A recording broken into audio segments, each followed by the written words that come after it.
नमस्कार दोस्तों, आप सभी का एक बार फिर से स्वागत है हमारे चैनल दुर्गा भक्ति मार्ग में। आज मैं आप सभी को सुनाऊंगी मंगलवार के दिन सुनी जाने वाली हनुमान जी की संपूर्ण व्रत कथा। बहुत समय पहले की बात है। किसी गांव में एक नंदा नामक ब्राह्मण रहा करता था। भगवान की कृपा से उसके पास सब कुछ था, फिर भी वह दुखी था। उसका कारण यह था कि ब्राह्मण की स्त्री सुनंदा की कोई संतान नहीं थी। सुनंदा पतिव्रता थी, भक्ति पूर्वक श्री हनुमान जी की आराधना करती थी। मंगलवार के दिन व्रत करके अंत में भोजन बनाकर हनुमान जी की आराधना किया करती थी। मंगलवार के दिन व्रत करके अंत में भोजन बनाकर हनुमान जी को भोग लगाने के बाद ही सुनंदा खुद भोजन करती थी। एक बार मंगलवार के दिन ब्राह्मणी गृह कार्य की अधिक के कारण हनुमान जी को भोग नहीं लगा सकी, तो इस पर उसे बहुत ही दुख हुआ। उसने कुछ भी नहीं खाया और अपने मन में प्रण किया कि अब वो अगले मंगलवार को ही हनुमान जी को भोग लगाकर अन्न जल ग्रहण करेगी। ब्राह्मणी सुनंदा प्रतिदिन भोजन बनाती, श्रद्धा पूर्वक पति को खिलाती, परंतु स्वयं भोजन नहीं करती और मन ही मन श्री हनुमान जी की आराधना करती रहती थी। इसी प्रकार 6 दिन गुजर गया। ब्राह्मणी सुनंदा अपने निश्चय के अनुसार 6 दिन भूखी प्यासी निराहार रही। अगले दिन मंगलवार को ब्राह्मणी सुनंदा प्रातः काल ही बेहोश होकर गिर पड़ी। ब्राह्मणी सुनंदा की इस असीम भक्ति के प्रभाव से भगवान जी बहुत प्रसन्न हुए और प्रकट होके बोले, सुनंदा, मैं तुम्हारी भक्ति से बहुत ही प्रसन्न हूँ। तुम उठो और कोई भी वर मांग लो। सुनंदा अपने आराध्य देव श्री हनुमान जी को देखकर आनंद की अधिकता से विबल होकर श्री हनुमान जी के चरणों में गिरकर बोली, प्रभु, मेरी कोई संतान नहीं है, कृपा करके पुत्र और कन्या प्रदान करें, आपकी अति कृपा होगी। श्री महावीर जी बोले, तेरी इच्छा पूर्ण हो, तेरे एक कन्या पैदा होगी, उसके अष्टांग प्रतिदिन सोना दिया करेंगे। इस प्रकार कहकर श्री महावीर जी अंतर्ध्यान हो गए। ब्राह्मणी सुनंदा बहुत हर्षित हुई और समाचार अपने पति से कहा। ब्राह्मण देव कन्या का वरदान सुनकर कुछ दुखी हुए, परंतु सोना मिलने की बात सुनी तो बहुत प्रसन्न हो उठे।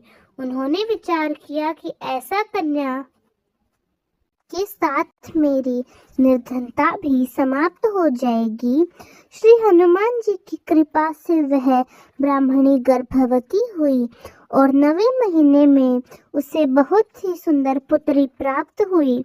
यह बच्ची अपने पिता के घर में ठीक उसी तरह से बढ़ने लगी जिस प्रकार शुक्ल पक्ष की चंद्रमा की कलाएं बढ़ती हैं। 10वें दिन ब्राह्मण ने उस बालिका का नामकरण संस्कार कराया।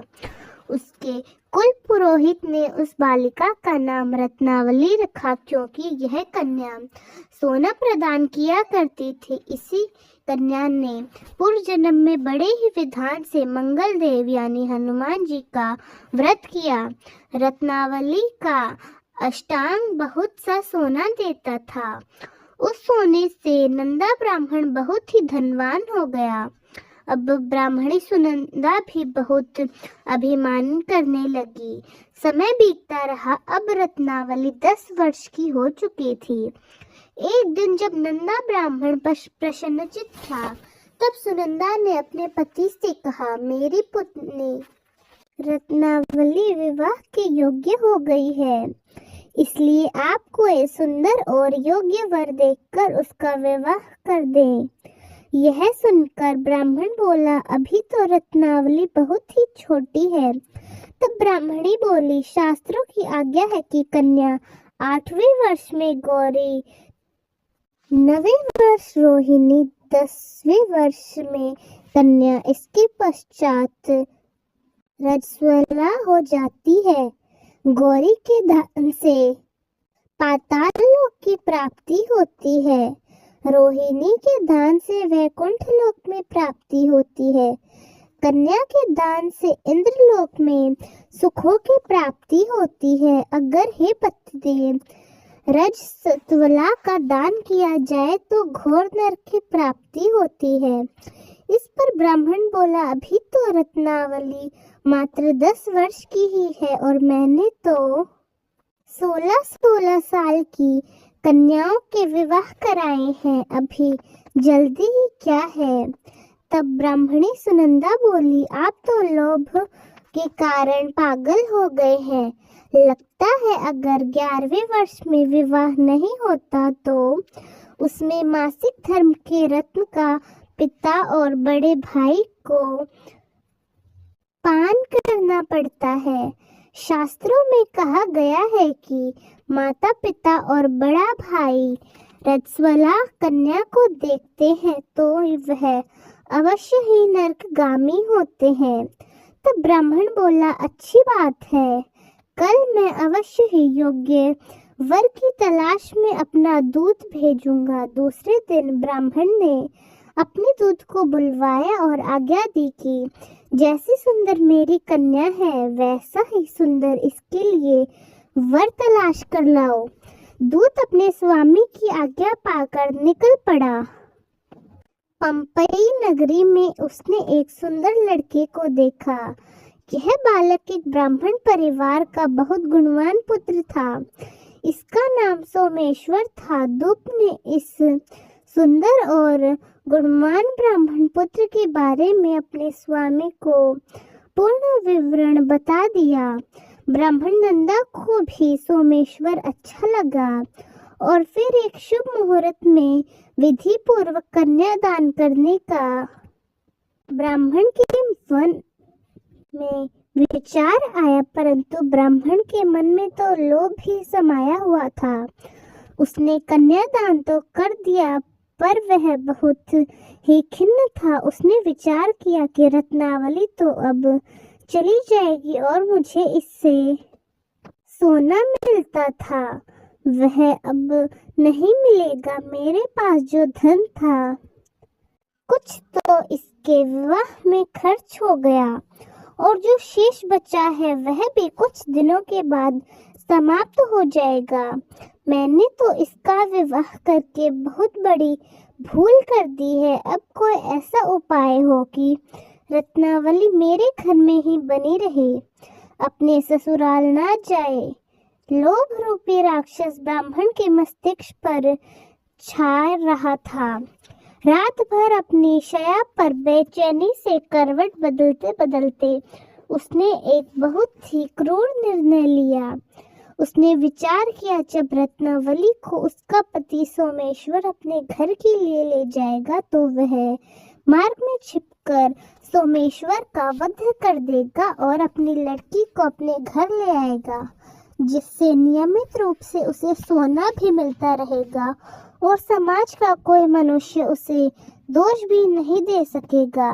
जब अगले दिन सुबह हुई तो नंदा और सुनंदा ने अपने जमाई तथा लड़की को बहुत सारा धन देकर विदा किया। सोमेश्वर अपनी पत्नी रत्नावली को लेकर ससुराल से अपने घर की तरफ चल दिया। ब्राह्मण नंदा महालोभ के वशीभूत होकर अपनी मति खो चुका था। पाप पुण्य का अब उसे कोई विचार नहीं आ रहा था। उसने अपने भयानक और क्रूर निर्णय को कार्य रूप देने के लिए अपने दूत को मार्ग में अपने जीवाई का वध करने के लिए भेज दिया, ताकि रत्नावली से प्राप्त होने वाला सोना उसे हमेशा मिलता रहे और वह कभी निर्धन न हो। ब्राह्मण के दूत ने अपने स्वामी की आज्ञा का पालन करते हुए उसके जवाई सोमेश्वर का मार्ग में ही वध कर दिया। समाचार प्राप्त कर ब्राह्मण नंदा मार्ग में पहुंचा और रोती हुई अपनी पत्नी को अपने साथ लेकर पुत्री रत्नावली से बोला, हे पुत्री, मार्ग में लुटेरे ने पति का वध कर दिया है। भगवान की इच्छा के आगे किसी का वश नहीं चलता। अब तू घर चल, वहां पर ही रहकर शेष जीवन व्यतीत करना। जो भाग्य में लिखा था वही हो रहा है। अपने पति की अकाल मृत्यु से रत्नावली बहुत दुखी हुई। करुण क्रंदन और रुदन करती हुई अपने पिता से बोली, हे पिताजी, इस संसार में जिस स्त्री का पति नहीं है उसका जीना व्यर्थ है। मैं अपने पति के साथ ही अपने शरीर को जला दूंगी और सती होकर अपने इस जीवन को माता पिता के नाम को तथा सास ससुर के यश को सार्थक करूंगी।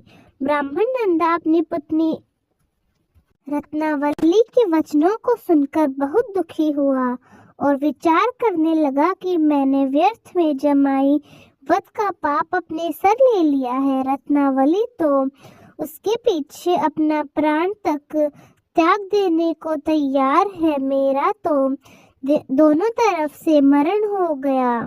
धन तो अब मिलेगा नहीं। जवाई वध का पाप मेरे सर और लग गया है। यम यातना मुझे भुगतनी पड़ेंगी। यह सोचकर वह बहुत दुखी हुआ। सोमेश्वर की चिता बनाई गई। रत्नावली सती होने की इच्छा से अपने पति का सिर अपनी गोद में रखकर चिता में बैठ गई।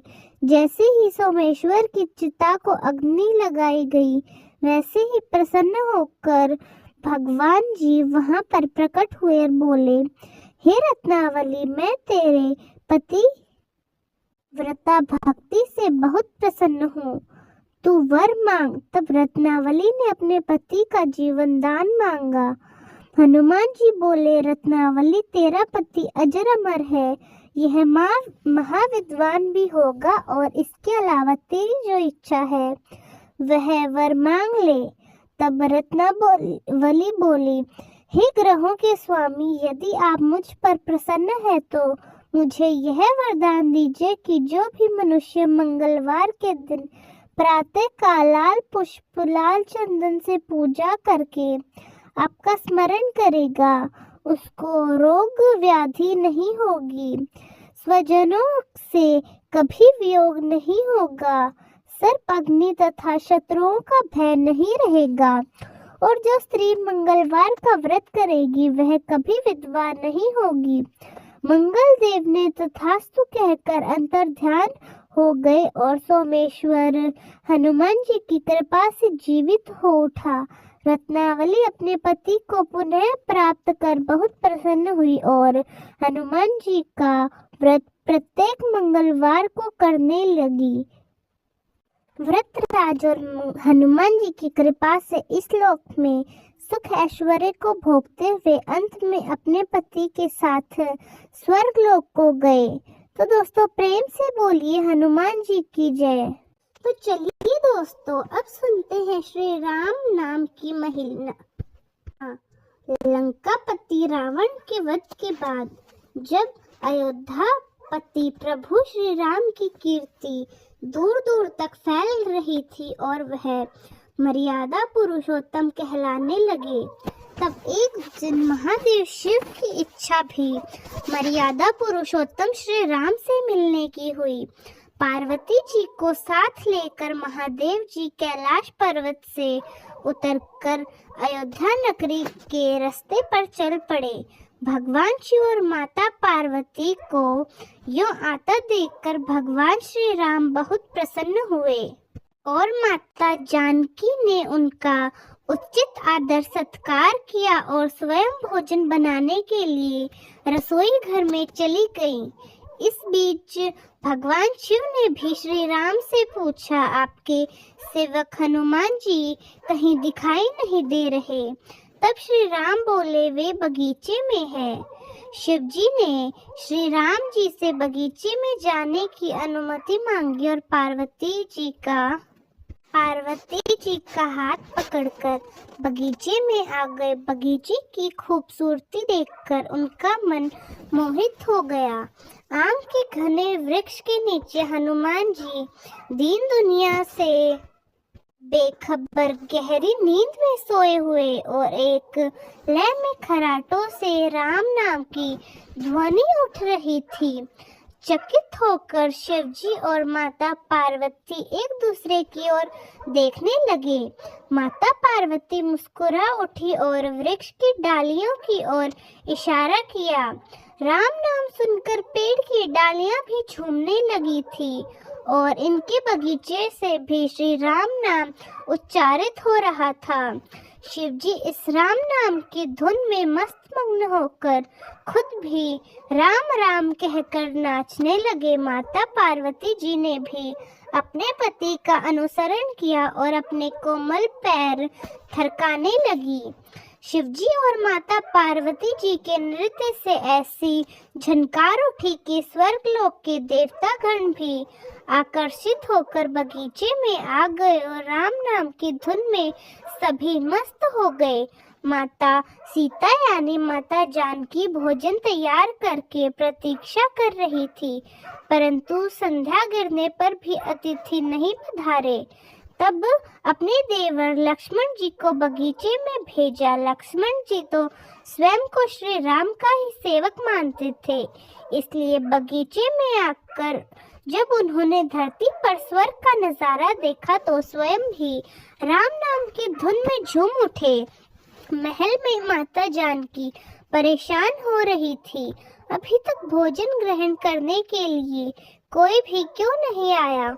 उन्होंने श्री राम से कहा, भोजन ठंडा हो रहा है, चलिए हम ही जाकर बगीचे में देखकर आते हैं कि सभी लोग क्या कर रहे हैं और कहाँ हैं और अभी तक भोजन करने क्यों नहीं आए।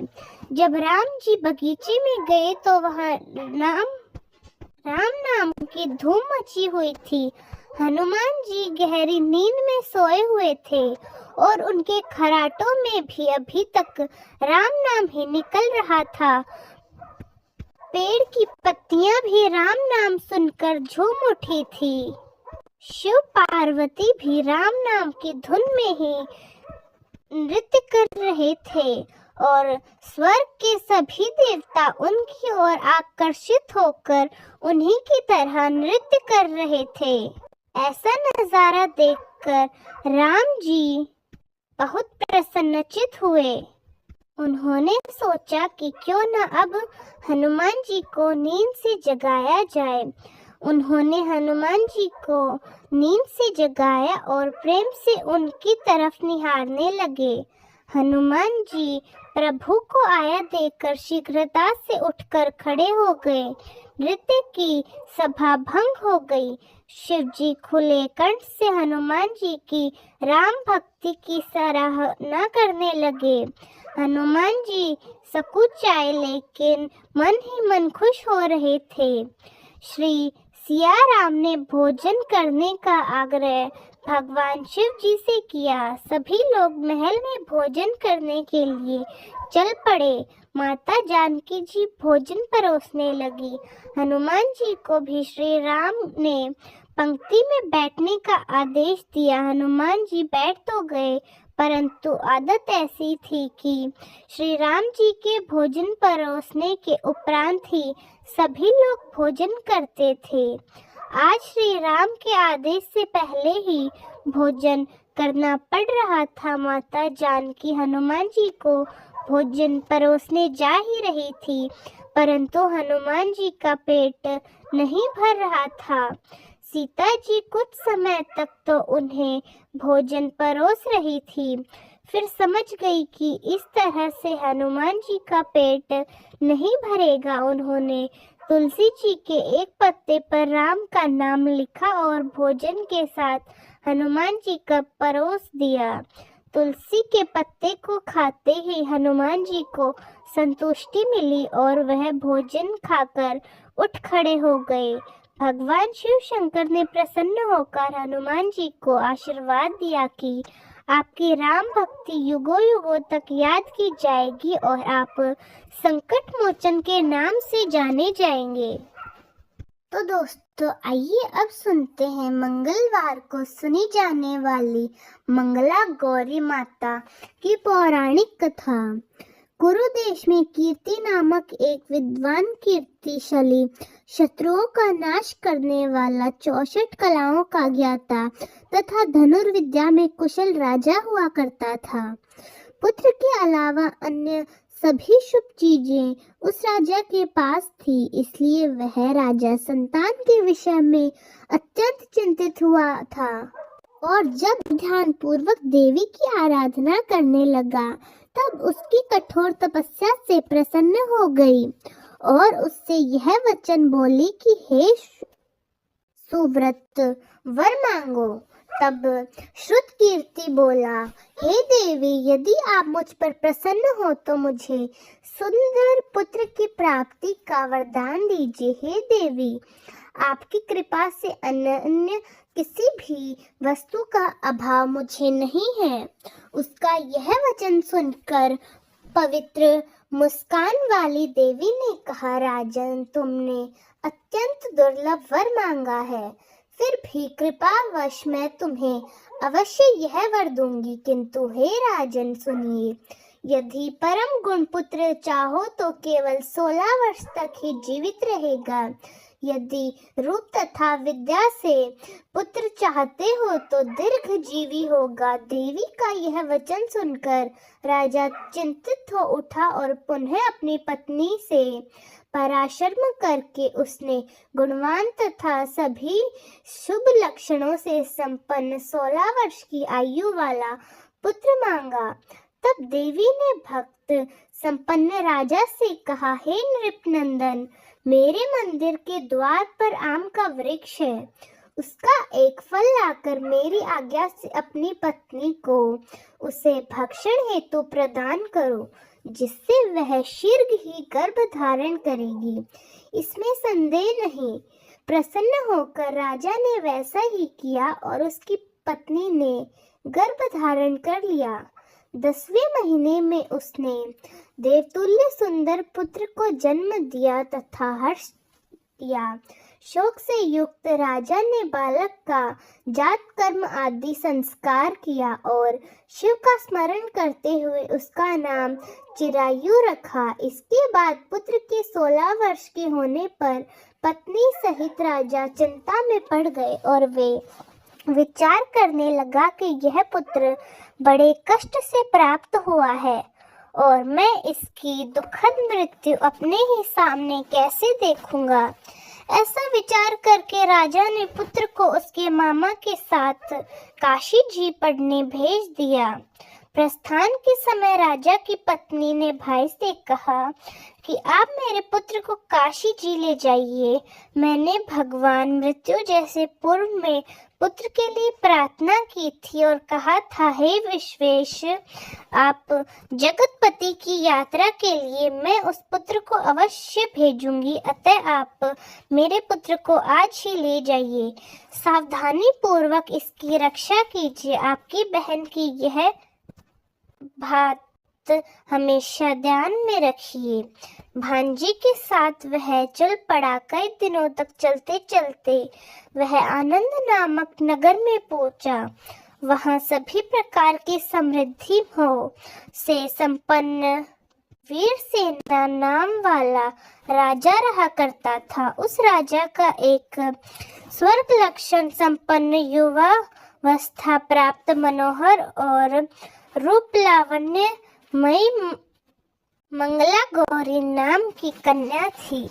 उत्तम सौंदर्य अभिवृद्धि को प्राप्त वह कन्या किसी समय सखियों के साथ नगर के उपवन में क्रीड़ा करने के लिए गई हुई थी। उसी समय वह चिरायु तथा उसका मामा वे दोनों भी वहां पहुंच गए और उस कन्या को देखने की लालसा से वही विश्राम करने लगे। इसी बीच विनोद पूर्वक क्रीड़ा करती हुई उन कन्याओं में से किसी एक ने कुपित होकर राजकुमारी को राणा यह कुलवचन कह दिया। तब वह अशुभ वचन को सुनकर राजकुमारी ने कहा कि तुम अनुचित बातें क्यों बोल रही हो? मेरे कुल में इस प्रकार की कोई नहीं है। मंगला गौरी की कृपा से तथा उनके व्रत के प्रभाव से विवाह के समय जिसके सर पर भी मेरे हाथ से अक्षत पड़ेंगे सखी, वह यदि अल्प आयु वाला भी हो तो भी चिरंजीवी हो जाएगा। इसके बाद वे सभी कन्याएं अपने अपने घर चली गई। उसी दिन राजकुमारी का विवाह था, बल्कि देश के दृढ़ धर्मा नामक राजा के सुकेत नाम वाले पुत्र के साथ उसका विवाह निश्चित किया गया था। वह सुकेत विद्याहीन, कुरूप तथा बहरा था।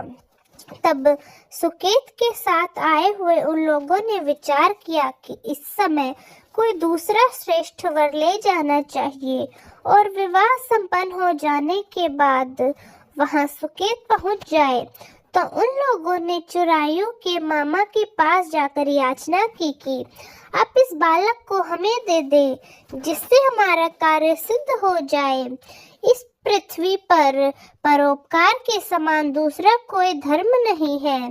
तब उसकी बात सुनकर चिरायु का मामा मन ही मन बहुत प्रसन्न हुआ, क्योंकि उसने उपवन में पहले ही कन्या मंगला गौरी की बातें सुन ली थी। फिर भी उसने एक बार कहा कि आप लोग इसे किस लिए मांग रहे हैं? कार्य की सिद्धि हेतु वस्त्र अलंकार आदि मांगे जाते हैं, वर तो कहीं नहीं मांगा जाता। तथापि आप लोगों का सम्मान रखने के लिए मैं इसे आपको दे रहा हूँ। इसके बाद चिरायु को वहां ले जाकर उन लोगों ने विवाह संपन्न कराया। सत्यपति आदि के हो जाने पर रात्रि में शिव पार्वती की प्रतिमा के समक्ष उस चिरायु ने हर्षयुक्त होकर मंगला गौरी के साथ शयन किया। उसी दिन चिरायु के 16 वर्ष पूर्ण हो चुके थे और अर्धरात्रि में साक्षात्कार सर्प रूप में वहां आ गया। इसी बीच संयोग वर्ष राजकुमारी जाग गई। उसने उस महासर्प को वहां देखा और वह भय से व्याकुल होकर कांपने लगी। तभी उस कन्या ने धैर्य धारण किया, 16 उपचारों से सर्प की पूजा की और पीने के लिए उसे दूध दे दिया। उसने दीनता भरी वाणी से उस सर्प की प्रार्थना की और स्तुति की। मंगला गौरी प्रार्थना करने लगी कि मैं उत्तम व्रत को करूंगी जिससे मेरे पति जीवित रहे। यह जिस तरह से चिरकाल तक जीवित रहे, आप वैसा ही कीजिए। इतने में सर्प वहां स्थित एक कमंडल में प्रवेश कर गया और उस मंगला गौरी ने अपनी कंचुकी से उस कमंडल का मुंह बांध दिया।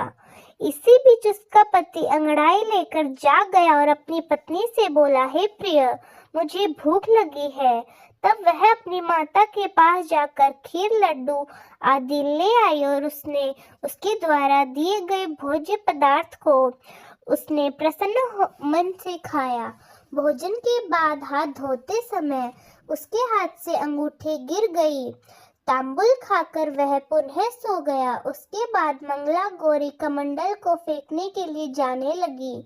विधि की कैसी गति है! उस कमंडल में से बाहर की ओर जगमग करती हुई हार कांति को देखकर वह आश्चर्यचकित हो गई। घट में स्थित उस हार को उसने अपने कंठ में धारण कर लिया।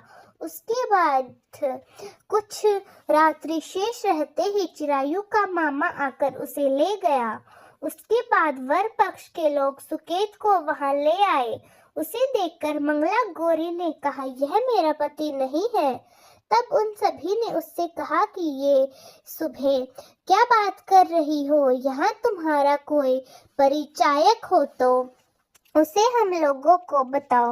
मंगला गौरी बोली, जिसने रात में 9 रत्नों से बनी अंगूठी दी है, उसकी उंगली में इसे डालकर परिचायक निशानी देख ले। मेरे पति ने रात्रि में मुझे जो हार दिया, उसके रत्नों का समुदाय कैसा है, उस बात को यहाँ बताए।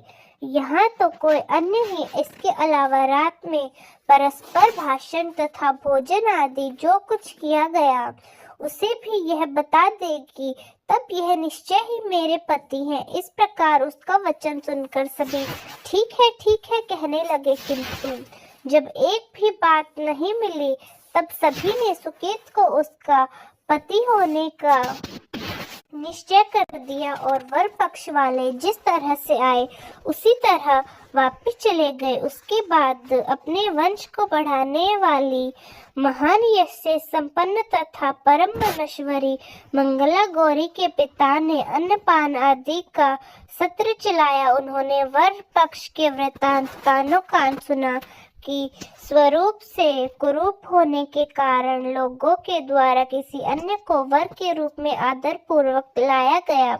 तब उन्होंने अपनी कन्या को पर्दे के भीतर बिठा दिया। उसके बाद 1 वर्ष बीतने पर यात्रा करके चिरायु अपने मामा के साथ यह देखने आया कि विवाह के बाद वहाँ क्या हुआ। भीतर से उसे देखकर मंगला गौरी अत्यंत प्रसन्न हुई और माता पिता से बोली कि यही मेरे पति हैं जो अभी आ रहे हैं।